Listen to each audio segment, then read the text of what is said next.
जैसा कि सर्दियों के दिन स्टार्ट हो गए हैं और हल्द्वानी में भी बहुत ज़्यादा ठंड स्टार्ट हो गई है। सुबह सुबह बिस्तर से निकलना बहुत मुश्किल है। उठते ही चुनौती हो जाती है कि काम कैसे करें, उठे कि नहीं या सोए रहे, ये सबसे पहले फैसला लेना पड़ता है। मैं अपनी दीदी को नमन करूंगी कि सुबह उठ के वो झाड़ू पोछे का काम कर लेती है। मैं इतनी तारीफ कर रही हूँ और मेरी दीदी का कहना ये करना ही पड़ता है, फिर बोलेगी सारा काम मैं ही करती हूँ। मेरी बहन तो कुछ करती नहीं है।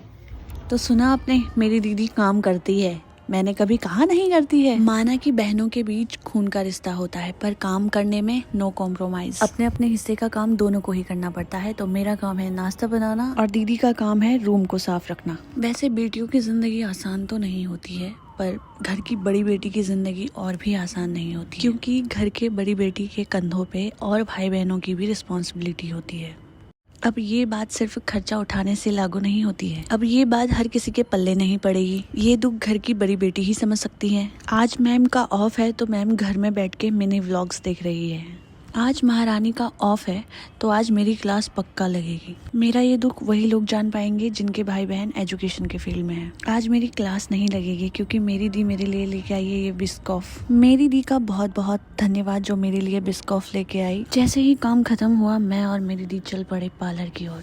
मेरी दी मुझे कहने लगी, चल बहन मुंह का हुलिया ठीक करने जाते हैं। और ये कोको बेशरम यहाँ पे ऐसा लेटा हुआ था, हे राम। ये बेशरम अपने चारों पैर फैला के ऐसे लेटा हुआ था कि मुझे इसको देखने में शर्म आ रही थी। थोड़ी देर आईने में खुद को निहारने के बाद हम दोनों चले घर की ओर। घर आते वक्त जैसे ही मेरी नजर वी मार्ट पर पड़ी, मैंने कहा चल दी, लगे हाथ शॉपिंग भी कर लेते हैं।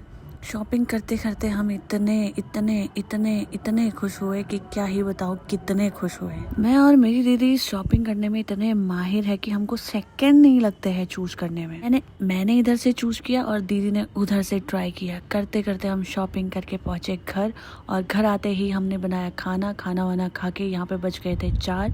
बाहर हो रही थी बहुत ज्यादा ठंड क्योंकि शाम का टाइम है और आजकल 5 बजे ही अंधेरा हो जाता है। तो हम लोगों ने जल्दी से बिस्तर निकाला और सो गए।